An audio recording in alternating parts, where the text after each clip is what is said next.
90s கிட்ஸுக்கும் இப்போ இருக்க கிட்ஸுக்கும் அவங்களுடைய ஹெல்த்தில் பயங்கர டிஃப்ரென்ஸ் இருக்குது. அது ஏன்னு பார்க்கலாம். 90s கிட்ஸுக்கு ஒரு ஸ்கின் கேர் கிடையாது, சன்ஸ்க்ரீம் கிடையாது. ஆனாலும் காலைல விளையாட போனால் ஈவினிங் தான் வீட்டுக்கே போவோம். ஒரு நாள் ஃபுல்லாக வெயிலையும் காயுவோம். அங்கே விளையாடும் போது எங்கே கிடைக்கிற டேப் வாட்டரையும் அப்படியே குடிப்போம். கிணத்துல, ஏரியில், அருவிலன்ட்டு குளிக்காத இடமே கிடையாது. சம்மர் ஆச்சுன்னா ரஸ்னா, ரோஸ் மில்க், குல்ஃபிலேருந்து சாப்பிடாத ஐட்டமும் கிடையாது. அப்படி இருந்தும் 90s கிட்ஸு ஹெல்த்தியாக தான் இருக்காங்க. நீங்களும் 90s கிட்ஸாக இருந்து உங்களுக்கும் இந்த மாதிரி ஏதாவது மெமரிஸ் இருந்ததுன்னா கமெண்ட் பண்ணுங்கள், நானும் என்னன்னு தெரிஞ்சுக்கிறேன். ஆனால் இன்றைக்கி இருக்க குழந்தைங்களுக்கு பார்த்து பார்த்து சாப்பாடு, பாதாம், வால்நட்ஸ், ஐஸ்கிரீம்னா கூட ஐபேக்கேலோ தான், வீட்லேயே தான் இருக்காங்க.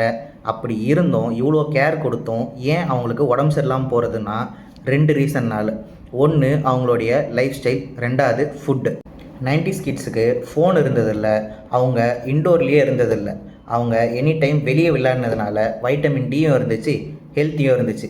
ஆனால் இன்றைக்கி இருந்த குழந்தைங்க எத்தனை பேர் வீட்டை விட்டு வெளியே போய் விளையாடுறாங்க? 2வது ஃபுட்டு. அன்றைக்கி 90s கிட்ஸுக்கு பனங்காய், நுங்கு, பொரி உருண்டை, வேர்க்கடலை உருண்டை அந்த மாதிரி தான் ஸ்நாக்ஸாக இருந்துச்சு. ஆனால் இன்றைக்கி இருக்க குழந்தைங்க ஆரம்பித்தாலே சாக்லேட்ஸ் இல்லைன்னா பேஸ்ட்ரீஸ் இந்த மாதிரி தான் ஆர்டர் பண்ணி சாப்பிட்றாங்க. அதுலேயும் இந்த பர்கர்ஸ், ஃப்ரைஸ் இதெல்லாம் தான் அவங்க ஹெல்த்தை கெடுக்கிறதுல மேஜர் பார்ட். ஸோ இன்னைக்கு கிட்ஸை ஹெல்த்தியாக டெய்லி அவங்களுக்கு ஒரு ஃபிசிக்கல் ஆக்டிவிட்டி கொடுங்க. ஃபுட்டும் இந்த மாதிரியான ஃபாஸ்ட் ஃபுட்ஸ்லாம் அவாய்ட் பண்ணிவிட்டு ஹோம்மேட்ஸ் ஃபுட் கொடுங்க. இதை 2 ஃபாலோ பண்ணிங்கனாலே உங்கள் கிட் ஓரளவுக்கு ஹெல்த்தியாக இருக்கும்.